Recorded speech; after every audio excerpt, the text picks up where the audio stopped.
Hello, everyone. Good evening and welcome. I'm Katira Kapoor, and I have the privilege of being the Senior Director of Health Promotion, Wellness, and the Spark Your Health Talk series here at the 92nd Street Y. Thank you all for being here with us this evening.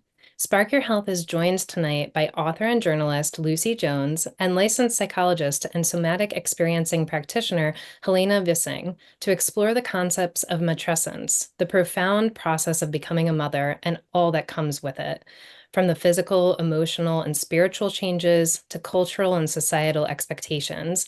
And having personally gone through this process just 6 months ago, I am really looking forward to the conversation. Our format this evening will be a moderated discussion followed by 15 minutes of Q&A. Please feel free to submit your questions throughout the duration of the program, and we'll be collecting them from the chat. We hope you will join us for upcoming Spark Your Health events, such as Lifespan Cardiovascular Health for Women with Dr. Leslie Shaw and Dr. Angela Bianco coming up on October 29th, among many other events, such as Settle into Bliss with a sound bath here at the 92nd Street Y on October 22nd. I would also like to thank our Spark Your Health Talk series sponsor, Mount Sinai Health System, for their generous support. I am now very pleased to introduce our moderator this evening. Hi, Helena. Helena Vissing is a licensed psychologist certified in perinatal mental health and associate professor at the California Institute of Integral Studies in San Francisco. She is the author of Somatic Maternal Healing, Psychodynamic and Somatic Trauma Treatment for Perinatal Mental Health. She is also host on the podcast channel New Books in Psychoanalysis. Thank you so much for being here with us today. Thank you so much. I am very, very happy and delighted to be here. It's no secret that I am incredibly excited to be speaking with Lucy. So let me just take a moment to introduce her. Lucy Jones is the author of 4 books and a journalist who has written extensively on culture, science, and nature. Her articles have been published on BBC Earth and in the Sunday Times, The Guardian, and The New Statesman. Her first book, Foxes Unearthed, received the Society of Authors Roger Deakin Award. Her second, Losing Eden, was a bestseller and a Times and Telegraph Book of the Year. We are thrilled to welcome Lucy to discuss topics from her newest book, Matrescence, on pregnancy, childbirth, and motherhood, which was longlisted for the Women's Prize for Nonfiction in 2024. Thank you so much. Congratulations. Thank you. Thank you, Helena. It's really good to be here and meet you and speak to you, Franny. And hi, everybody. Yes, that's really good. I think I wanted to just maybe it would be good to share with people that after you when your book came out last year, after I read it, I had to reach out to you because I was so profoundly impacted by your book, and also because your book was doing something that is close to my work, because your book is really this amazing, I mean, biopsychosocial doesn't even cover it, because you also cover existential questions and spiritual and all the things.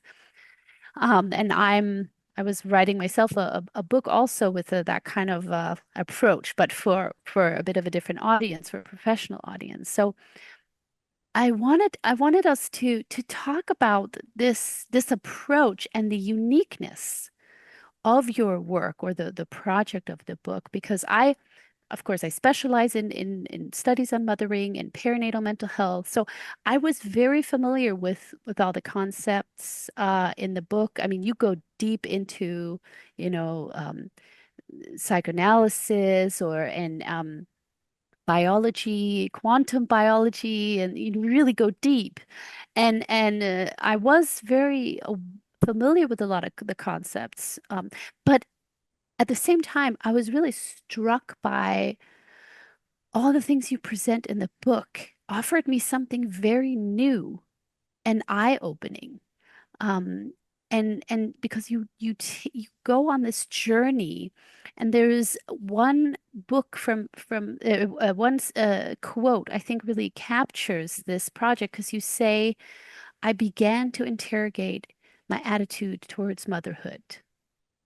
Um, so I wanted to ask you to speak a bit about that. What does that mean to interrogate one's attitude about motherhood, and what does it look like and feel like to do that?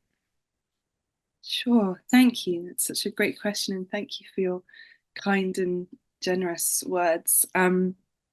Your work has also profoundly impacted me, as you know, and I'm a huge fan of your book, Somatic Maternal Healing, which personally and intellectually has just been a kind of piece in the puzzle, which I think has been so missing from um, conversations, experiences of maternal mental health. Hopefully, we'll talk a bit about that a bit later. Um, yeah, interrogating my attitude to motherhood. I guess just to give a bit of a background and context. So, um, I my first child was born about 8 years ago, and I she was much wanted, and I kind of had always wanted to have children. Um, but when in those early months of motherhood, and perhaps even in pregnancy, I found myself facing what felt like quite a jarring paradox or kind of contradiction.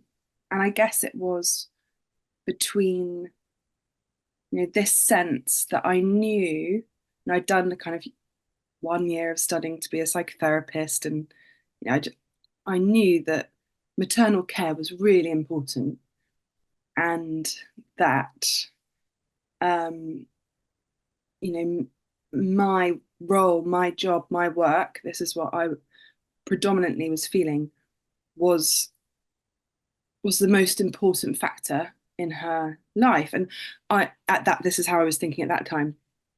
um, I'd kind of really absorbed this idea, which now I know is intensive motherhood, and actually very specific to um, dominant culture in the nuclearized um, Western neoliberal world, that the mother is the kind of the central figure that almost defines the entire life's happiness and mental health and sense of self and so on.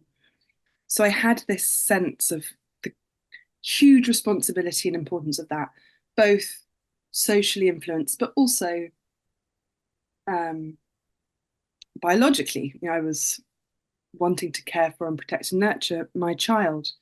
But at the same time, I quite quickly noticed in me a sense that the work of mothering um, wasn't valued by my society and culture. So it felt like the most important work, but the least important work.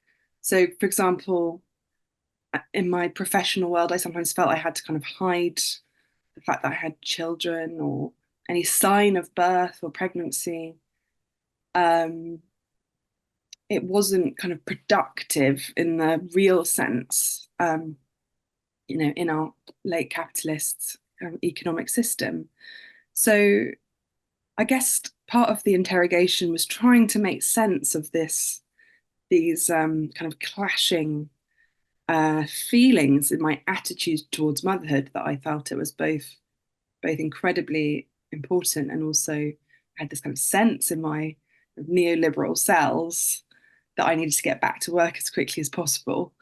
Um, and then I suppose there was this other very strong kind of maternal ideal that surfaced for me, which was that I felt that I must be um, quite a kind of passive almost, but self-sacrificial kind of vessel to meet the needs of the child, quite machine-like, like almost, that I mustn't struggle, mustn't say anything that wasn't kind of pastel-hued bliss, and present, face of coping, um, you know, put the birth under the carpet, pretend that never happened, Move on.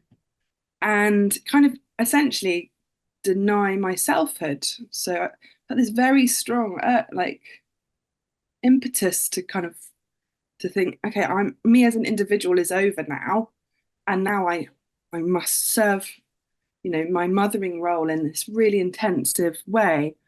And I think the thing that started me entangling that and trying to unpick it was I did I did struggle emotionally and psychologically in those early months. Um, and eventually I was diagnosed with postnatal depression. And at the time, I think, of course, I was struggling. It was, it's a major transition. Um, but it felt wrong to feel the actual feelings I was feeling. So, you know, there are lots of different episodes in the journey which enabled me to interrogate my attitude to motherhood and write this book. One was reading the word matrescence in an article by Alexandra Sachs in the New York Times, discovering this concept of matrescence, this originally anthropological concept that becoming a mother is a significant developmental transition. And of course, there are 1,000 ways of being a mother. I was a mother who carried and birthed my children, but and I'm talking a lot from my own perspective, but of course, not all mothers carry or birth their children. And so realizing that this was a major transition which my culture and society were neglecting or forgetting, but that actually most societies and cultures across the world have this sense of a newborn mother, of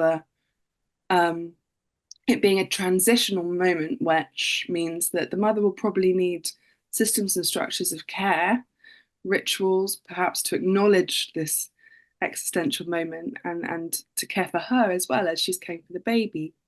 Um, and then reading, going back to all the, as huge field of maternal studies of Adrienne Rich giving us this incredibly liberating concept of the institution of motherhood and the experience of motherhood, The realizing that distinction between them. distinction, exactly. So that was very liberating for me to realize I'm living in a kind of social institution of motherhood, and that means it allows me to criticize it actually and analyze it in a way that it's quite uncomfortable, often, to criticize the experience of mothering because it's tied up in love and emotional bonds and so on. And then of course Sharon Hayes conceptualizing intensive motherhood, Shari Thurrott, this long lineage of incredible thinkers and writers who have been interrogating motherhood. So how did it feel? How did it look? A lot of reading, quite a bit of therapy, and it essentially it felt both very enlivening, interesting, and liberating, but also quite enraging. Because I think so much of the maternal experience is still very hidden. The private and the public is still very separate. And I think the maternal ideal, the pressures and expectations around modern mothers today are very high. There are still many like feeling rules, to use Arlie Hopscall's phrase. Many, I think it's a Susan Douglas and Meredith phrase, the psychological police state of motherhood. I think that there is still a lot of shame and stigma in simply expressing the actual lived experience of motherhood. Sorry, that was a really long answer. Yes, thank you. Yeah, and that distinction there is so important. It's like often seen as like inaugurating the field of maternal studies or enabling us to actually look at like there's the institution and or institutionalized motherhood versus that personal experience and but it's not like with that distinction, then we kind of solve the problem. Far from. I think it's matrescence in the way that, you describe this personal discovery of like noticing the contradictions, the tensions on a very kind of tangible, real way. And that led you to then study and do therapy and do the things. And I think this is where you write from the lived experience. And I think I'm seeing like we are in a time with a wave of interest in this. I mean, so many books are coming out about this, so many people talking about it. Your book is, I mean, you writing about it, talking about it.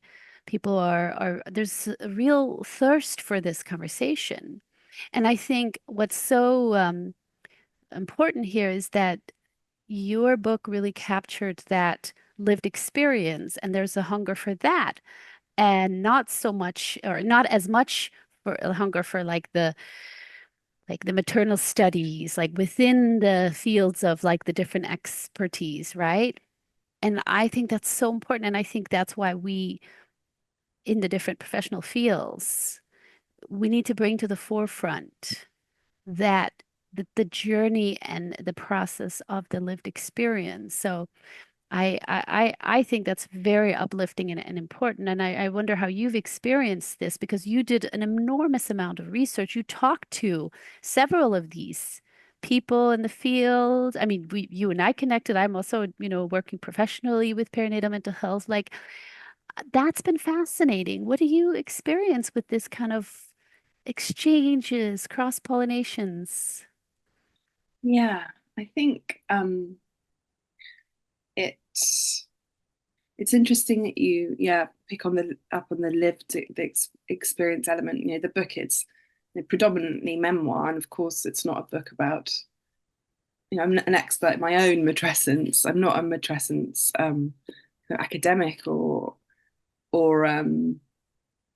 professional in that way, but I I do have a curious roving mind, and I wanted to disentangle this personal experience um, in as many interesting ways as possible, and that did take me down some interesting paths. So, um, like, fortunately for me, the flourishing and emergence of the maternal brain field and the parental brain field was happening at exactly the same time. So my eldest child was born in 2016, which was the same year that a really big landmark groundmaking breaking study was published by Helena Hoeksma and her team, which found that pregnancy renders significant and profound changes in the brain. And this amazing matriarchy with a few men have builded on, for really the first time we've ever known really anything about the maternal brain. We know more about outer space and the deep ocean than we do about women's brains. So, it was really thrilling to be writing at a time of, um, being able to talk to neuroscientists and in almost real time for me, be reading what they were discovering while it was actually happening to me. So, for example, um, one of the one of the experiences that I had in my early motherhood or matrescence was a kind of sense that my sense of self had changed. My identity felt very scattered, but myself felt diffuse or fragmented or almost, yeah, disintegrated almost. I kind of couldn't work out who I was. Um, and a paper I think said um, becoming a mother changes the neural basis of the self, and I found that so soothing because until that point when I started to do my own research, I knew nothing about the transition to motherhood. Like I really thought it was a transient experience of pregnancy, that I'd give birth and then I'd go back to who I was before. My body would be the same.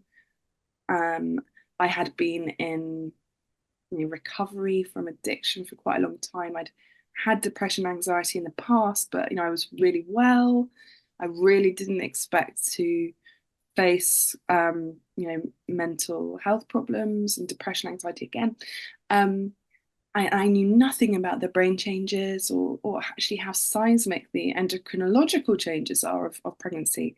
And we're also learning that it's not just the gestational mother's brain that changes, it's also the caregiver brain, the dad brain. Um, Hands-on affectionate caregiving changes our brains. It's the infant who elicits the care because we're all born in evolved in collective caregiving networks, and we're all born with the neural circuitry to care. So all of these fascinating insights were happening at the same time, and that was really exciting. Um, and I love science, I really do, but of course I can't answer all the questions. So it was really generative to go down the kind of existential motherhood route as well. So around that time, the first textbook on the existential experience of becoming a mother was published. And yeah, there was all, I'm just hearing little feet upstairs. I'm hoping we're not going to have a visitor. Um, but then in terms of being in correspondence with readers and people who've become mothers in recent years, to be honest with you, I think it's been quite bittersweet.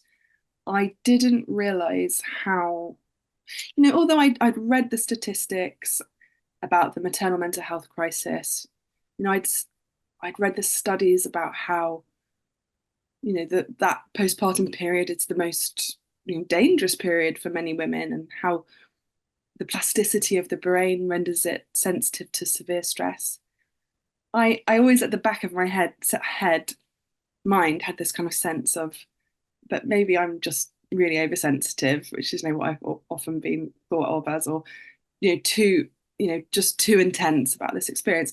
But I've been written to by many, many hundreds of people, and I don't think I'd quite grasped how becoming a mother can be traumatic for people in our society, and that part of that is the silencing aspect, a sense of my sense of the pattern coming up in my correspondences is a sense of kind of being abandoned by society or kind of left to it, and then feeling as if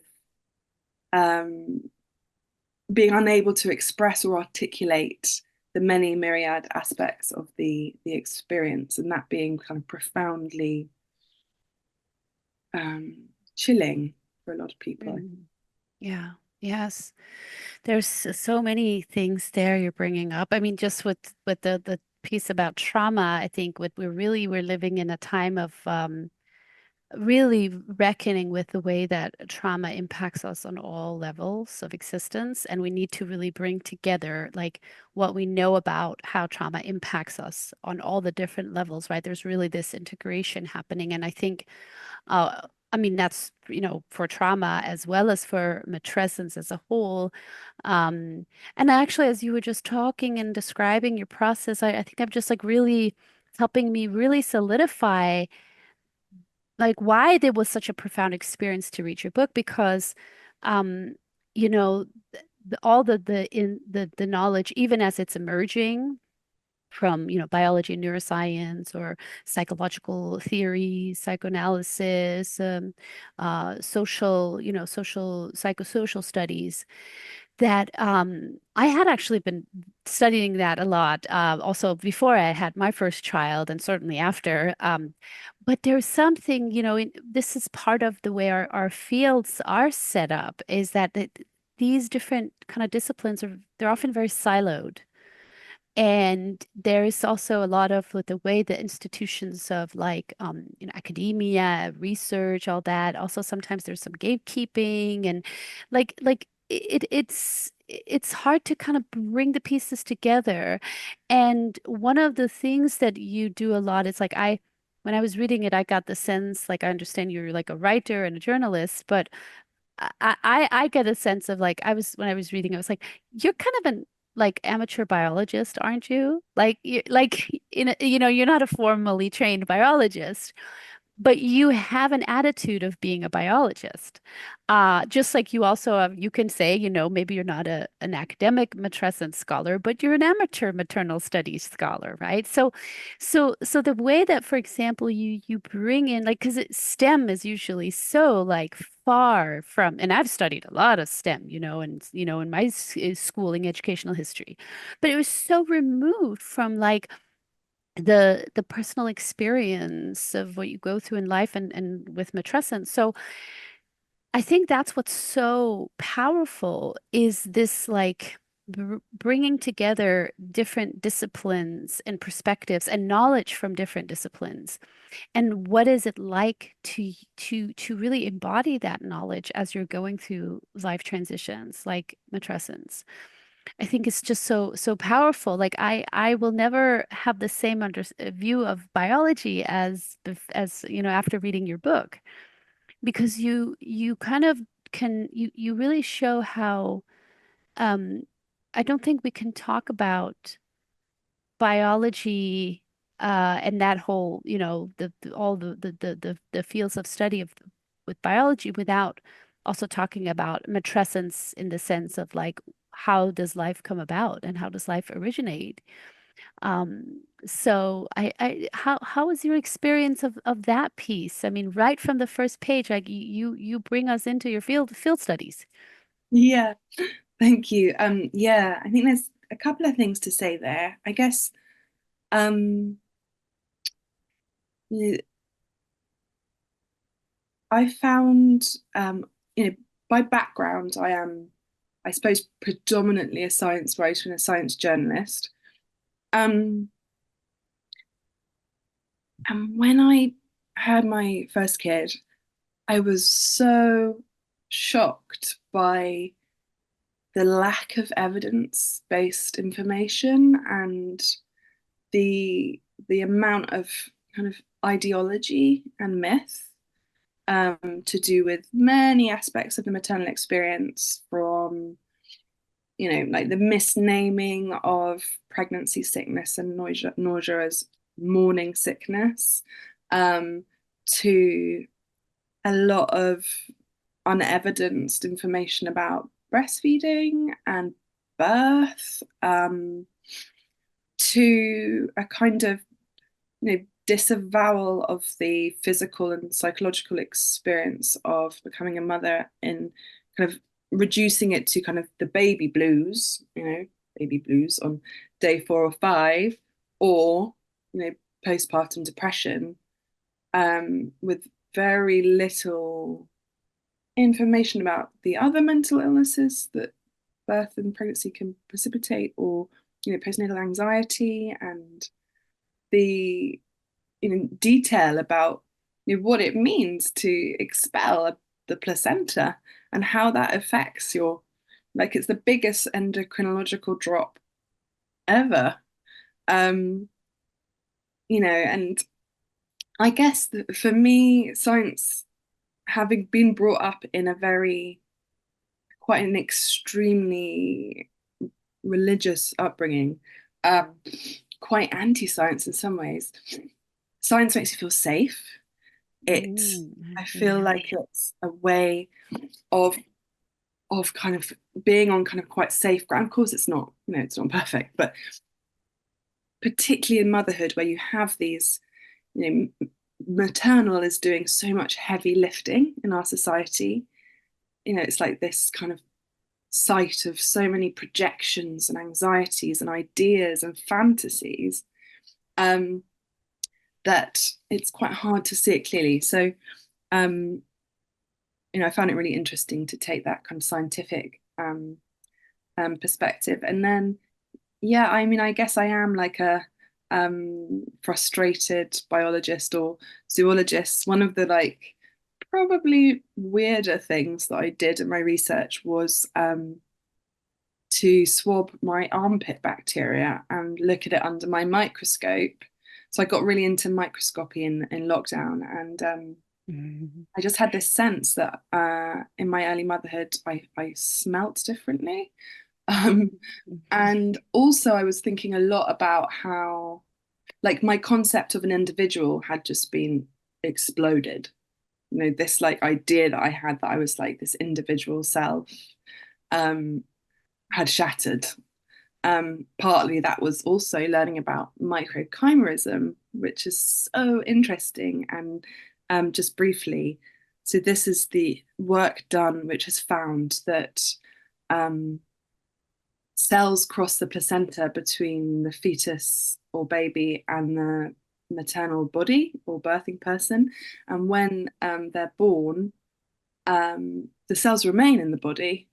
So I had this kind of weird sense in my early matrescence that I'd kind of felt hijacked, like my brain had changed, and like I felt like she hadn't completely left my body. I just couldn't work it out, but I found the this field of microchimerism, which describes, you know, the maternal body, the mother, as a chimera, like as a not an individual, actually. Like Mhm. cells are found in all sorts of places: brain, heart, breasts, liver. They could be positive to do with attachment, bonding, lactation. They could be negative. They could just be byproducts of pregnancy. So that's a long answer to explain why I was thinking about what other beings or organisms were now part of me. And I wondered whether there was, you know, different types of bacteria in my microbiome, or might have a different type of microbiome since becoming a mother. So that was Mhm. a kind of more artistic rather than scientific experiment. But I guess Mhm. it speaks to your question about the biological experience. I mean, I did not expect it to be the most political experience of my life, the most socio-political experience. And I don't think I even expected it to be the most biological experience of my life. Um, because, you know, um, as you will know in your work and as your work addresses, there is, I don't know, I think I only realized I kind of had a body when I had kids, or um, but you're I don't know, maybe could you talk to us a bit about maternal bodilessness? Is this Bodyful, yeah, of fullness? course. Yeah. Because I found your concept of that just so helpful. I Mhm. don't know if you could just. Certainly, certainly, and I because I think you know that you're talking about when you're talking about I mean like I think you were talking about what falls under like quantum biology, right? Really like the frontiers of biology, where we're discovering new things, and I think this red the thread of the way you know biology was so um, amazing for me in your work because I'm a somatically trained therapist. So my approach to the psychology of motherhood as well as mental health, perinatal mental health is somatic. So even though I had that training in like the kind of classic clinical psychology, I did somatic training, which comes in with a very different understanding, much more, I think, aligned with that biologist approach. But I would say really very expansive, right? And thinking a lot about all the things we have yet to learn about biology, the mysteries of biology. Um, and I think that the topic here of how you see yourself as a body, right? Like mammals and biology of reproduction really goes into the political. That's where the political and the biological intersects of like, how do I see myself as an individual, but I'm also this a biological being. I mean, I feel like there's one beautiful quote you have. You say, I had to find a way of integrating my new female animal body into my sense of myself. And I think it's so interesting that you write my new female body because, of course, it was new in the sense of it was new that you were becoming a mother, but you had been a female body all along, right? But this says so much about this particular time, the kind of social, political, cultural, historical uh, context of mothering in a time where we have some mind body stuff going on, right? And I think in that way, our reactions to matrescence, the matrescence process, really becomes this prism reflecting our the mind body issues of our time. Because I mean, this is not just something I work on, but many people talk about how we have these very particular forms of mind-body disconnect, also called bodilessness, like a loss of a connection to body, right? I mean, this goes all the way back to like the Cartesian mind-body split and the way that whole historical shift happened and modernity and the Industrial Revolution and all of that. We could go down a rabbit hole of the history of that. But I think it's like in that way, matrescence becomes this like a prism that really reflects back to us something about our relationship with embodiment in as a whole today. Which, you know, from like a mental health perspective, I think, you know, this is so important. We can't talk about perinatal mental health, or as you say in the UK, postnatal depression or postpartum, without like that is one level of analysis, and you know we can't talk about that without going deeper. And I think the question of the body and how do we even relate to our bodies, ourselves as embodied beings, is essential to this. So how what I mean, you said it was part of that discovery for you. Um, were there some other things you discover in your process or around relationship to embodiment? Yeah, and you put that so well, the prism aspect. And I think that's one of the powerful and generative things about the word matrescence and the concept of matrescence is that it gives us it kind of spotlights the transition, it gives us kind of a language or a word in order to look at this transition in this present moment. And as you say, I think there's a lot to learn about what kind of society we've built as well. It's, you know, through illuminating how we treat people who become mothers and then infants, and going kind of really underneath that and interrogating it. Um, I think it tells us about what we value. If we Do we value care? Do we value relationality? What do we where is the value in our society? And you know, I would say that this is an avenue for which we can, for example, um, see the failures of late stage capitalism, and where that has got us. We can see the failures of the kind of nuclearization and the kind of privatization of family, and you know, stripping away kind of social support and ways of public spaces where people can be together, which we see in the epidemic of loneliness. We can see, I'm thinking of, I don't know if you know the brilliant poet, philosopher, writer, Bayo Akomolafe. He talks about, he has this phrase, the seething mass of pungency. I think that in a way, that no, he says the seething mass of pungency that we've quarantined from view. And I kind of feel like that about birth and pregnancy and the maternal body and that kind of intense vulnerability and dependency of the mother infant.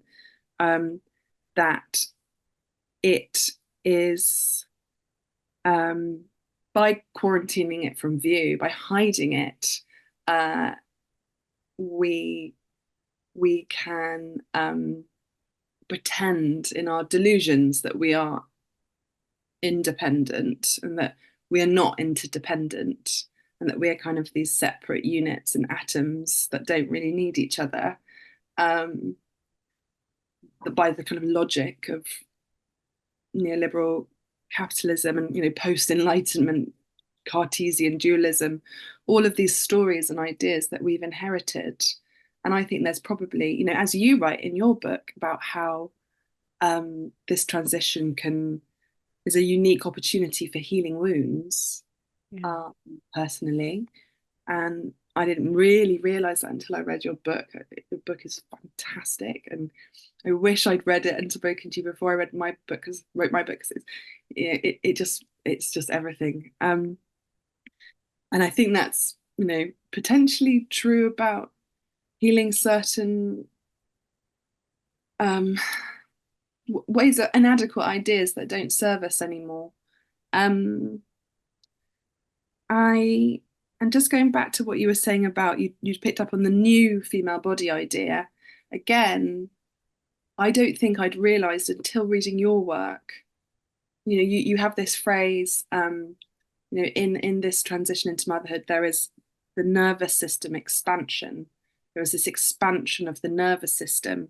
And for me, in my early matrescence, my nervous system, I mean, actually, it's been like this for years, but was on fire, you know, bright on fire, you know, really felt very dysregulated, very, you know, aware that I was in a survival role. You know, I was keeping a baby alive. And you writing that is so powerful, I think, because, you know, society gaslights new mothers in so many different ways. But one of the ways is by saying, enjoy every minute. This is this lovely Pacific kind of pastel hued, the happiness imperative. This is a calm experience. And for many women, it is, of course, joyful and awesome, but also terrifying and Yeah. Yeah. brutal. And um, you know, you write about how patriarchal motherhood, the motherhood that we are living in, you say, land on the maternal body, patterns of profound overexertion, dysregulation, and bodilessness. And I think that's just so well articulated, um, and the body has been really missing from maternal studies. So yeah, I'm aware of time, so I'll stop. Yes, yes. Yeah, we'll get to some questions from the audience. Yeah, that the potential for healing is I think a very important message of hope, because it's very easy to get so overwhelmed. And you also have this, I think, your ongoing, lifelong healing. You do mention also your recovery, like you mentioned now, which is like, we know, like, recovery is not a quick fix. It's not this, like, just get it all in order, right? Like, it's a long, deep, ongoing process of healing, that is not like blissful. And I think that's also important, right? That we bring the body back into it. We work with embodiment, also for perinatal mental health, but it's not a quick fix, and it's not an easy way to healing, at all.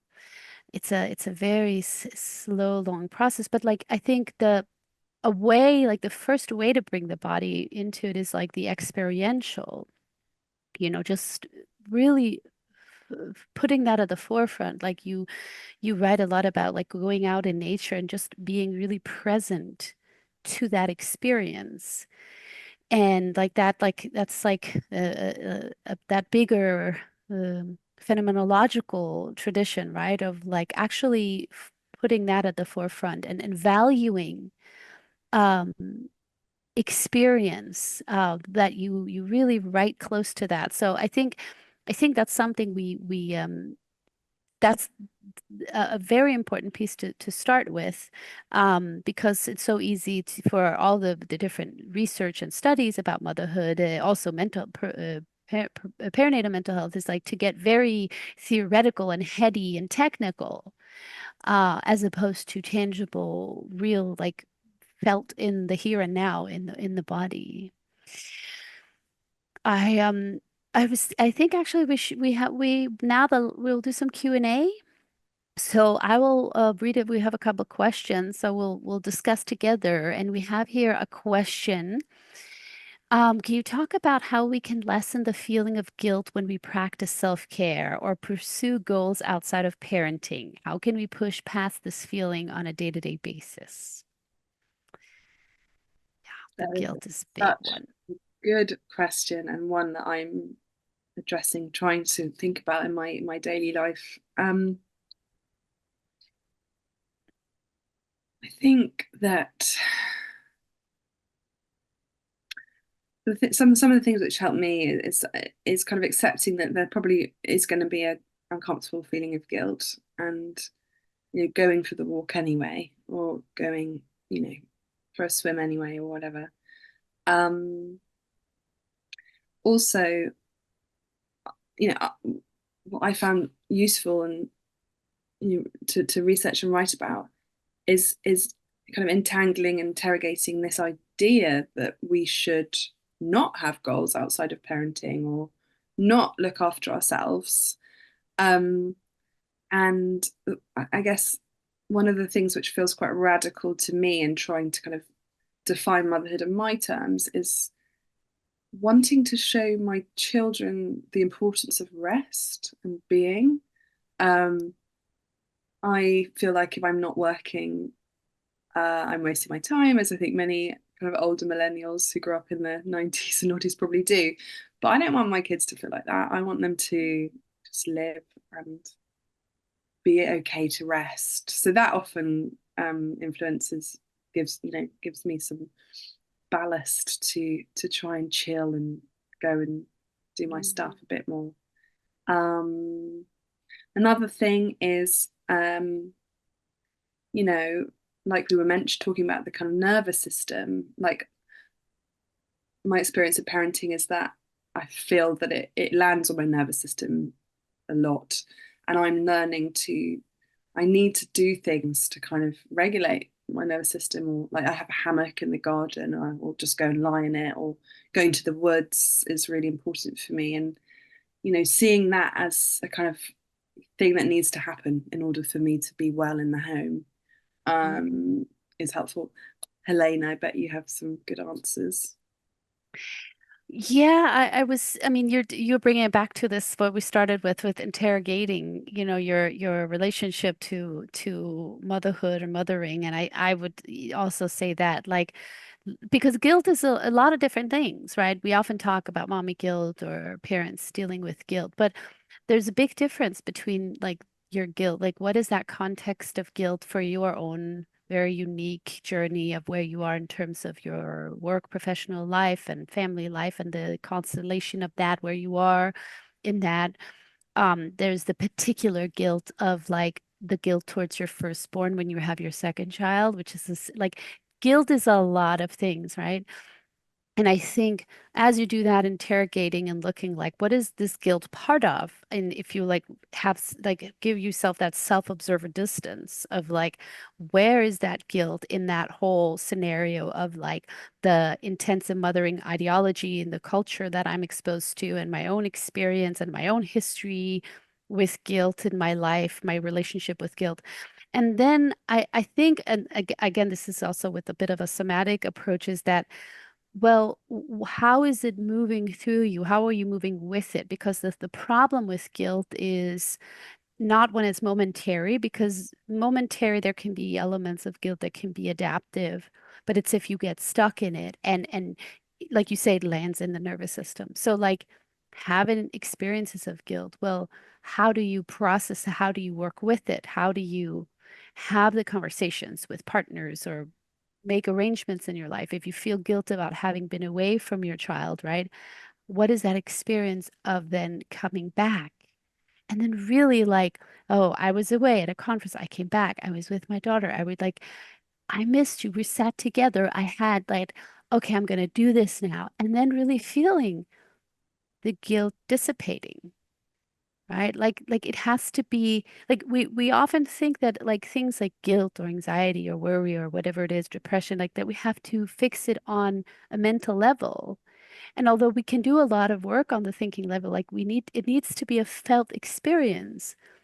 You can literally feel the guilt dissipating from your body when you're then making a choice of saying, I was away from my kid and now I need to reconnect with my kid, for example, or whatever it is. It's just one example. So um, it's just a quick little way. But I think we have we'll have a next question. I want to make sure we will have more time for questions. So there's another example here, another question that's really a really interesting one. How does your work intersect with the work being done to get mothers longer maternity leaves? Do you feel that there's too much pressure on parents getting back to work too soon? And how does that play into the splitting ourselves into motherhood and being a working individual in society? Such a great question. Yes. And obviously, it's different between the UK and the US. And it kind of blows all of our minds here that you guys don't have proper maternity leave. We have the lowest, or one of the lowest, or least generous maternity leaves. So I kind of feel a bit bashful saying we get 9 months because I know that, you guys get nowhere near that, but it's really badly paid. So a lot of people can't take that time. I guess my my kind of desire or focus would always be choice, and that women would be able to make the choices that they want to make, and that might involve, going back to work at different times. It might involve wanting to be at home for longer. Certainly, I think the economic, imperative is to get people back to work. And I think that, while work obviously is good for people and well-being, and there's so many new mothers in this country who want to work but can't, and there's like this, the motherhood penalty, and lots of discrimination against pregnant women and new mothers. I think that we're missing a piece about valuing care work, and that call me utopian, but we value things according to monetary worth in our society, and if care work is underpaid or unpaid or undervalued, it's tricky. So I really like the countries which, obviously it's Scandinavian ones. I think Sweden has just given a kind of care wage or a care benefit that a parent can give to a family member or a friend, which I think kind of, extends the nuclear family a bit, and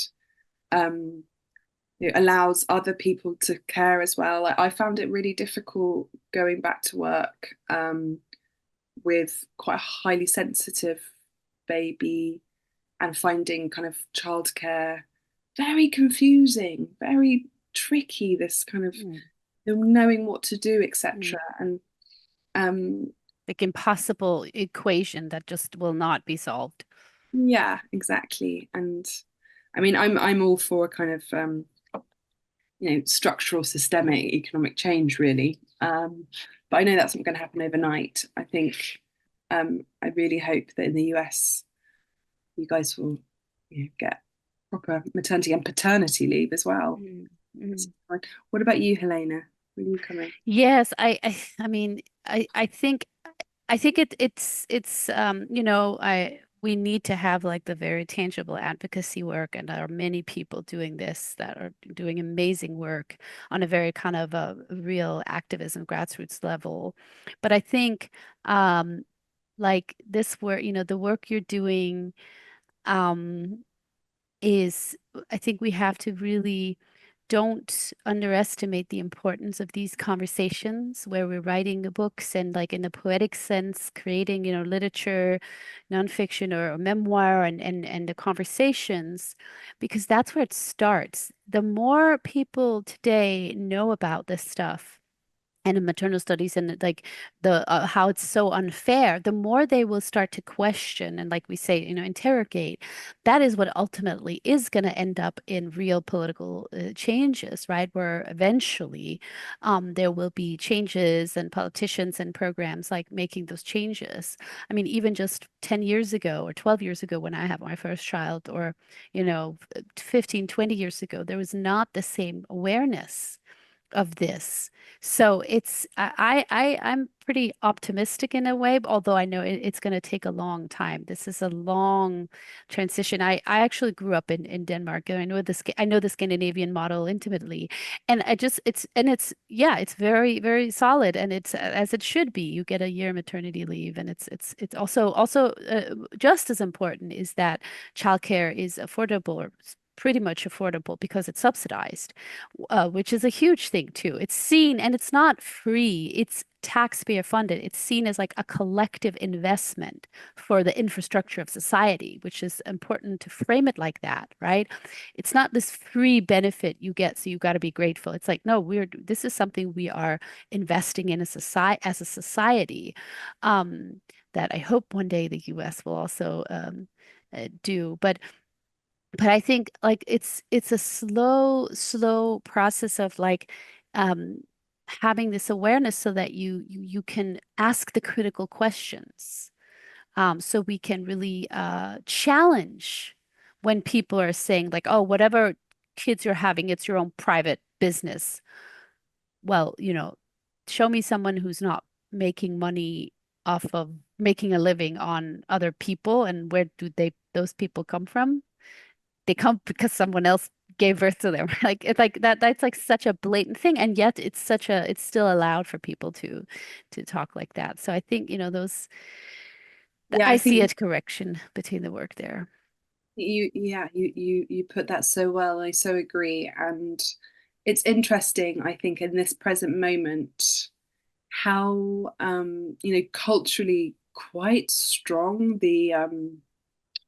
the kind of narrative around kind of perfect motherhood, the kind of maternal ideal, the trad wives, the kind of Instagram depiction of motherhood is, and how that means that it can be very hard to say, actually, I need more than 6 weeks off work because I have a severe birth injury, or a cesarean, which is infected, a wound infected. It those kind of things about the maternal body and the nervous system, which are have been taboo forever. Um, I think there's a kind of quite modern hiding again of it all, in a way of, I think probably every generation, um, this kind of misogyny finds its way through kind of the motherhood narrative. But that means that, as you say, the more people are talking, the more people are able to, empowered to say, of course I love my children, but I also need to heal from birth, or I cannot do this. Like, I can't actually manage in this way. I need more support, or I need more, we need um, you know, proper social support in so many different ways. Um, and like you say, those are changes that can happen in an instant. Of like, I remember when I read Adrian Rich's, okay, the time, as soon as I read Adrian Rich's A Form of Rule, completely changed my brain and my sense, my experience of like, it's so empowering. And you're right, I think I'm optimistic as well. Yes, yes. Well, we have one more question before we wrap up. So I think we can just get one more, right? Because I don't want the conversation to end.